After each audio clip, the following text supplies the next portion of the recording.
Okay, good morning. As of yesterday, Baltimore City has 15,281 reported cases, 57 people hospitalized with COVID-19, and we're still at 441 deaths.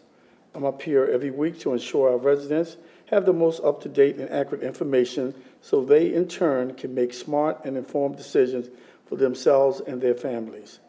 We remain focused on continuing to scale up our response to this emergency to ensure residents of our city have the resources and support that they need at this time, while continuing to leverage the wealth of medical and public health expertise here in Baltimore City. I want to remind residents of the invaluable resources available at coronavirus.baltimorecity.gov. That's coronavirus.baltimorecity.gov. There, residents can find real-time data for Baltimore City as well as locations for where they can get tested. We're still in a pandemic, one that's built to spread rapidly in large groups.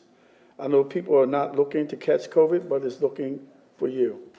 The coronavirus pandemic hasn't gone anywhere, but we know what we need to do. Wear a mask when out in public, watch your distance to others, and wash your hands often. Again, I want to thank the majority of Baltimoreans who have heeded the warnings and followed the guidance. And as always, we will continue to monitor the data daily.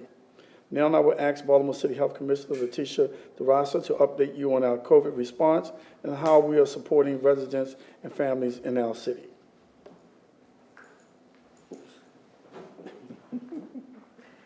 Thanks, Mayor Young, for the opportunity to remind residents of the importance of continued personal protective measures, especially as we enter into flu season.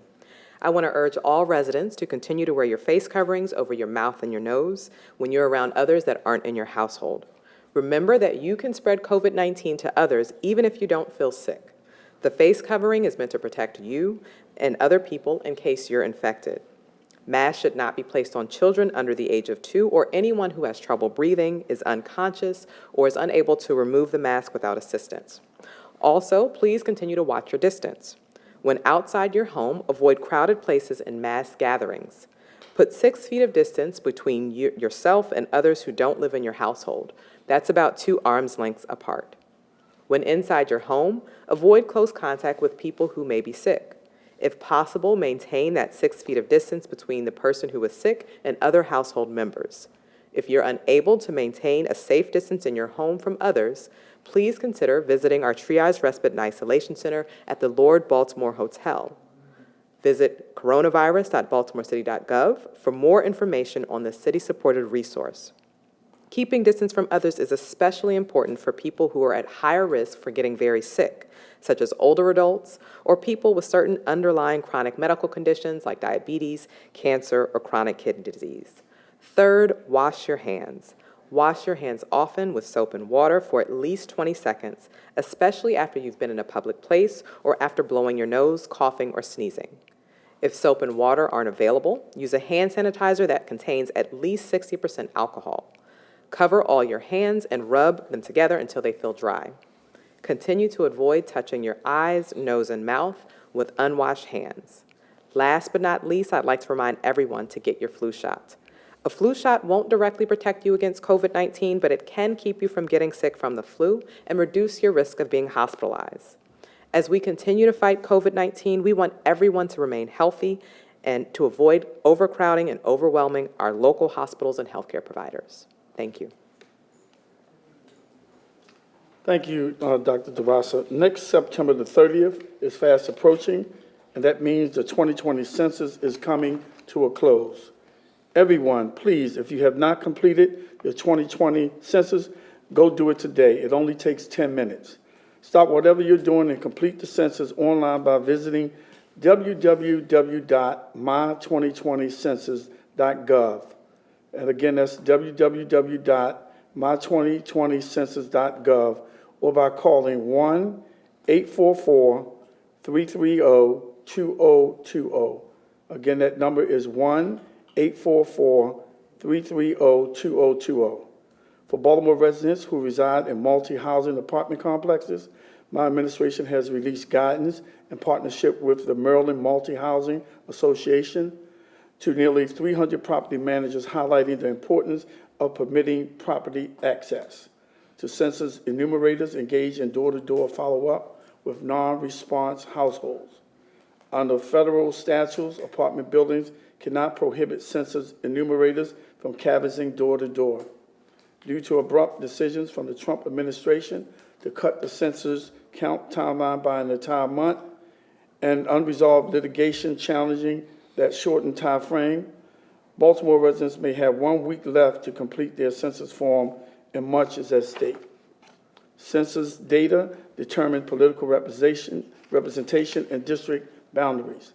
Baltimore's fair share of $675 billion in federal resources are on the line. More plainly, for each Baltimore resident we miss in the census count, our city loses $18,000 in federal funding yearly. As residents navigate a challenging economic landscape due to the ongoing impact of COVID-19, there will be an ongoing need to address housing, food insecurity, child care, and health care issues. Census data is critical to establishing funding levels for these critical areas of public policy. No matter where you live in our city, Baltimore wants to make sure you are counted. Your neighbors and community are counting on you.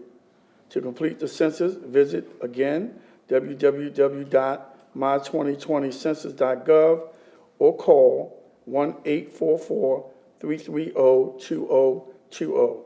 Additionally, through joint neighborhood canvassing efforts between the Department of Planning, the Baltimore City Delegation, the Mayor's Office of Immigrant Affairs, and the Mayor's Office of Neighborhoods, we have completed outreach in 21 neighborhoods and will continue to create census pop-ups across the city where residents can walk up and fill out the form in under 10 minutes.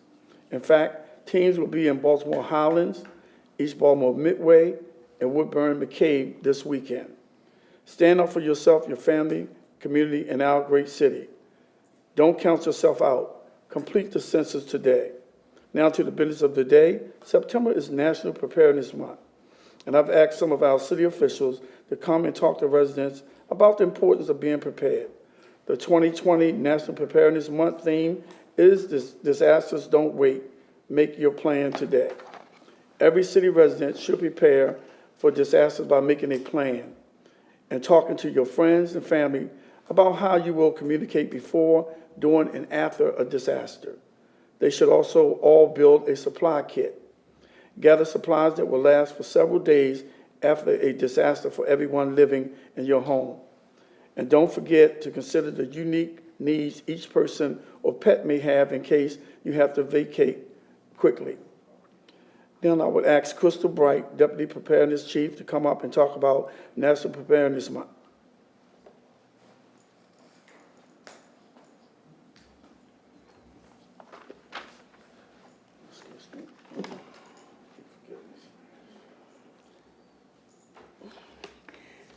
Good morning.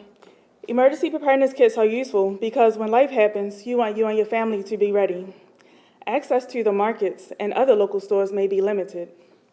Since emergencies happen with little to no warning, you want to have important items on hand to ensure that your family has the basic essentials to maintain health and safety needs. Most items for your preparedness kit can be found at the dollar stores. Items include 1 gallon of water per person per day for at least 3 days, a manual can opener, shelf-stable snacks and canned food, a first aid kit, phone charger, adapter, flashlight with batteries. For recommendations on a complete emergency preparedness kit, you can find a list at https://www.ready.gov/kit. If not able to stock up at once, you can pick up one item each time you travel to the store, and before you know it, your kit will be complete. I will add in for your list gloves and face masks to provide protection for yourself and your family from COVID-19. Shelter in place. That means that conditions are not safe to go outdoors. What should you do when you hear of a shelter-in-place order? Stay where you are and monitor the news and alerts to know when it is safe to exit your location. Helpful resource links include https://www.ready.gov/kits. Also, emergency.baltimorecity.gov/. Thank you. Also, next up is Bruno Attila from Department of Planning. She is coastal planner and acting floodplain manager.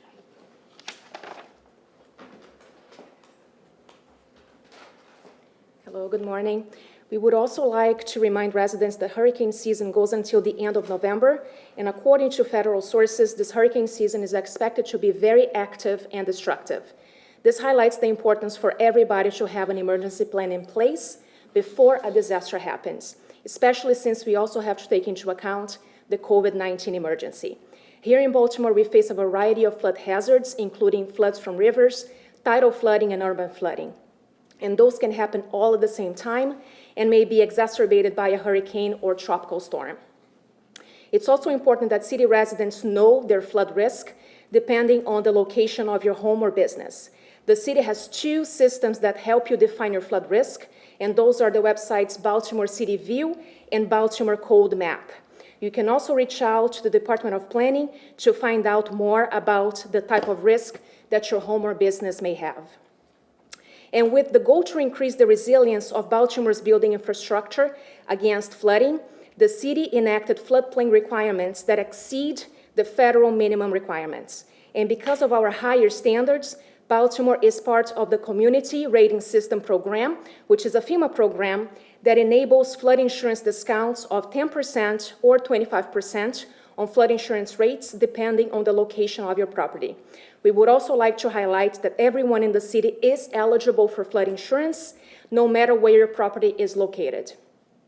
And finally, the Census Bureau produces very important local data that is critical to emergency planning, preparedness, and recovery efforts for all types of emergencies, including the COVID-19 and weather-related disasters.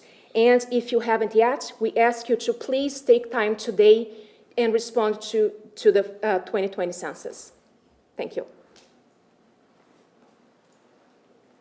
Thank you both for that important information. Again, disasters don't wait. Make your plans today. And again, to the citizens of Baltimore, make sure that you fill out your census forms. It's $18,000 per year that we lose. And for services like housing, daycare, and those kind of things, health insurance, and those kind of things that help keep a family whole. With that, I want to say thank you and stay safe.